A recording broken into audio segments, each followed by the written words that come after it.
जय मल्हार मित्रांनो, मी सागर मधने स्वागत आहे तुमच्या सगळ्यांचं आपल्या नवीन ब्लॉग मध्ये. हाय कर सगळ्यांना.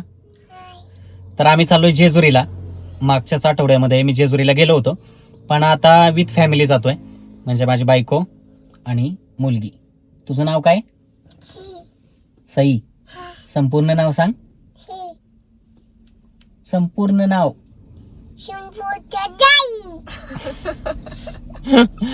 सई सागर मधने.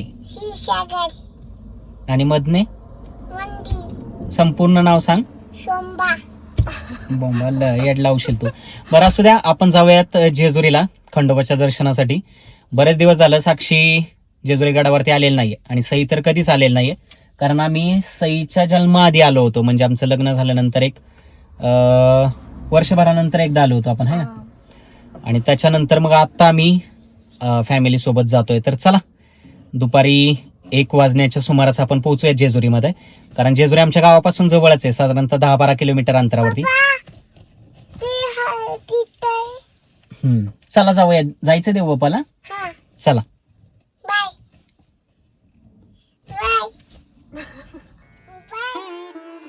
पंढरपूरचा विठोबा, कोल्हापूरचा ज्योतिबा आणि जेजुरीचा खंडोबा ही संपूर्ण महाराष्ट्राची कुलदैवत प्रत्येकानं पाहायलाच हवी.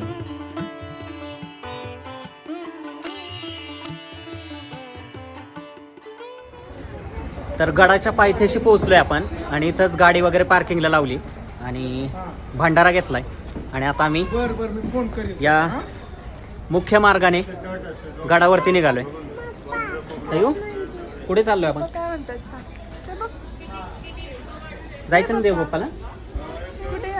तू काय घेतलंय बघू, दाखव. तर भंडाऱ्याची पिशवी सईच्या हातामध्ये आणि आपण असंच पुढे गडावरती जाऊया.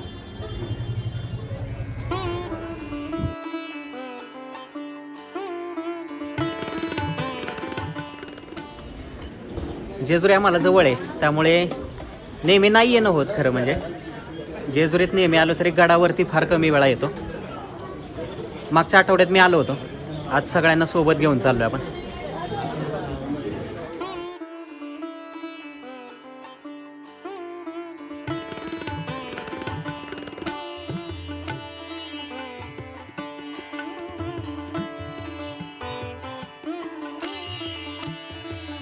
जेजुरी गडावर जाताना पायथ्याशी नंदी महादेवाचं दर्शन घ्यावं लागतं.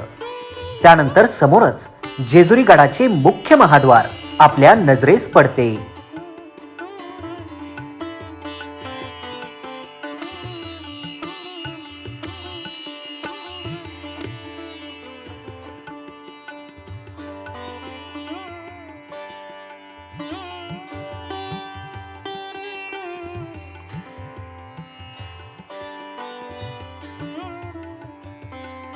अनेकांना प्रश्न पडतो, जेजुरी गडाला सोन्याची जेजुरी का म्हणतात.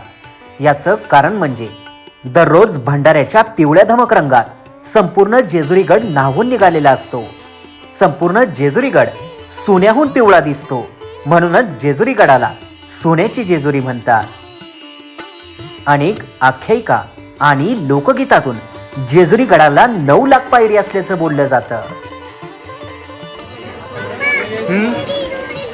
हा, नवरी बाईला उचलले. चला तुम्ही पुढे.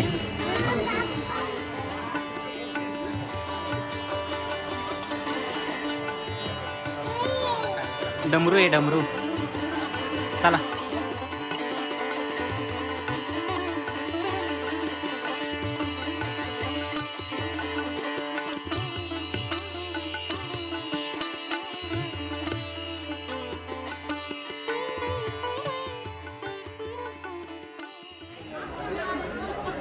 जेजुरी गडावरती आजूबाजूला सगळे नवीन लग्न झाले जोडपे दिसत आहेत. आणि आमच्या मॅडम असं म्हणताय की मुलीला आणि तिला दोघींना एकाच वेळी उचलून घ्या. पण सध्या ऊन पण एवढं जास्त आहे आणि आता दोघींना उचलून घ्यायचं म्हणजे मला पुन्हा उचलून घरी नाही यावं लागेल. त्यामुळे आपण लग्नानंतर घेतलं होतं त्यामध्येच थांबूयात आता.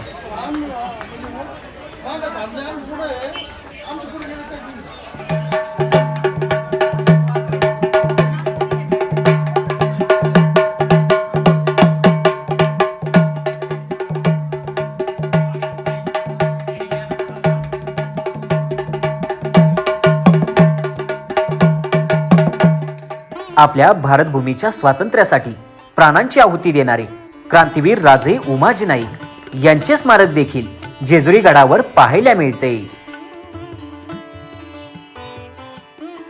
गडावर जाताना काही पायऱ्या चढून वरती जाताच उजव्या बाजूला हेगडे प्रधानाचे मंदिर आहे।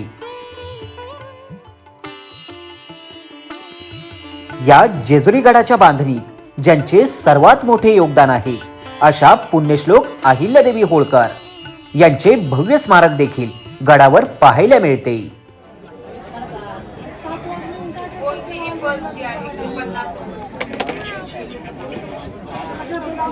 दुपारच्या कडक उन्हात जेजुरी गडाच्या पायऱ्या चढतोय।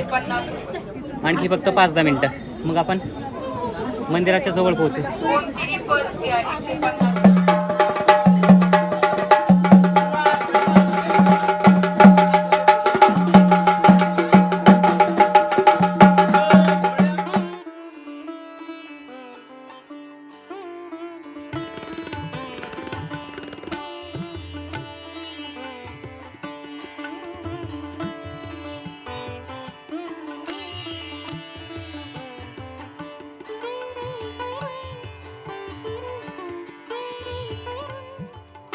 जेजुरी गडावरील मुख्य मंदिरात पोहोचण्यासाठी एका पाठोपाठ एक अशी 5 भव्य प्रवेशद्वार पार करावी लागतात।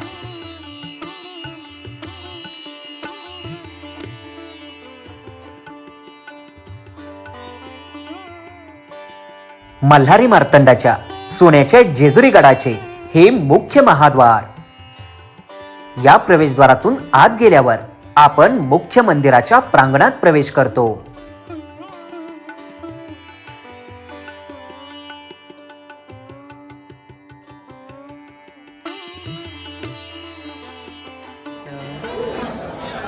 पडले पाया। आता कुठून जायचं आपल्याला? इकडे जायचं।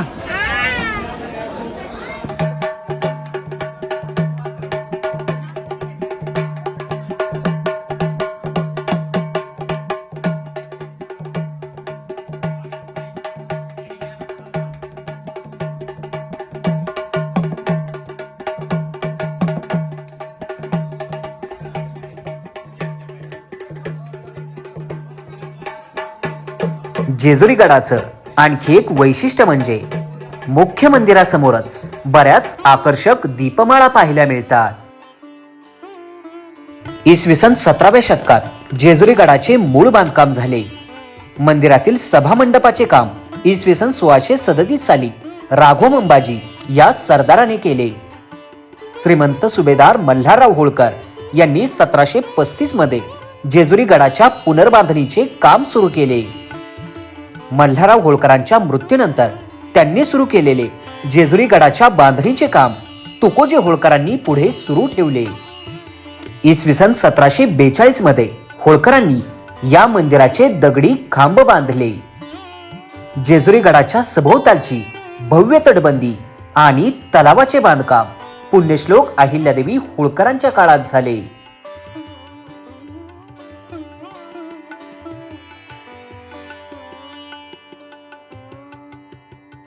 मणी आणि मल्ल या दैत्यांनी भूतलावर उच्छाद मांडला होता। सर्वसामान्य लोकांना त्यांनी त्रास द्यायला सुरुवात केली होती। त्यावेळी सर्वांनी मिळून भगवान शंकरांची आराधना केली। त्यावेळी भगवान शंकरांनी खंडेरायाचा अवतार धारण केला आणि दैत्यांचा संहार केला अशी आख्यायिका सांगितली जाते।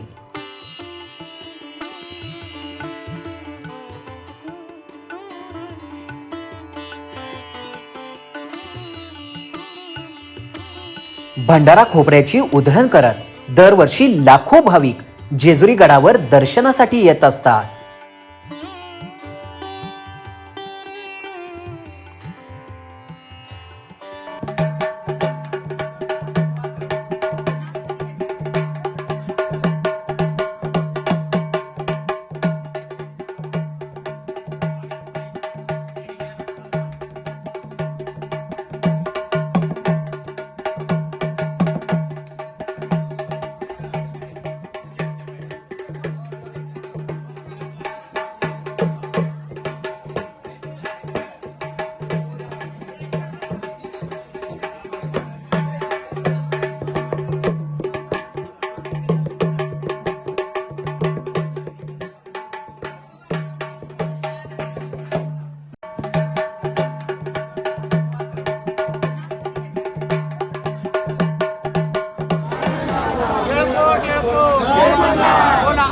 भटकट के भंडारा बोल बोल हजारी वाघ्या मुरळी खंडेराव भगत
मुख्य मंदिराच्या बाजूला असलेली भव्य तटबंदी आणि या सुंदर ओवऱ्या पुण्यश्लोक अहिल्यादेवी होळकरांनी बांधल्या.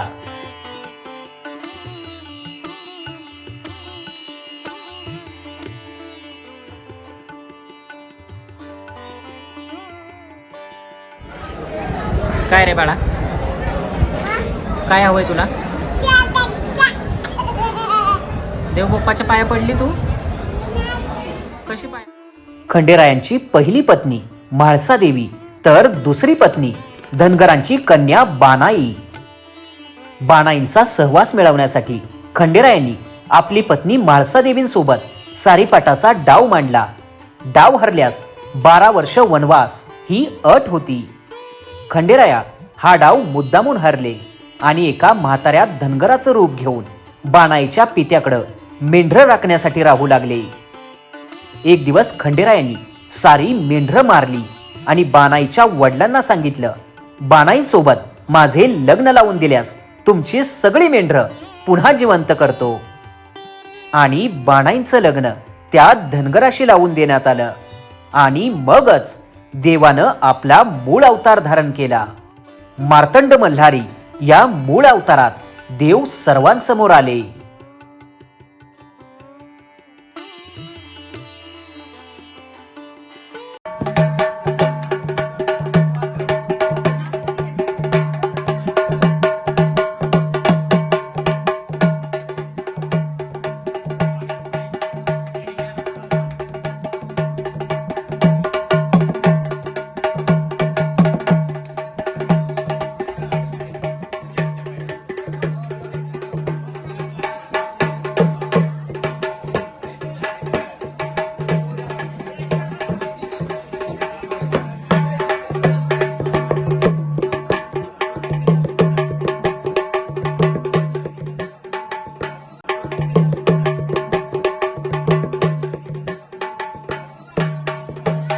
बघू काय घेतलं सई. वाव, आवडलं ना तुला?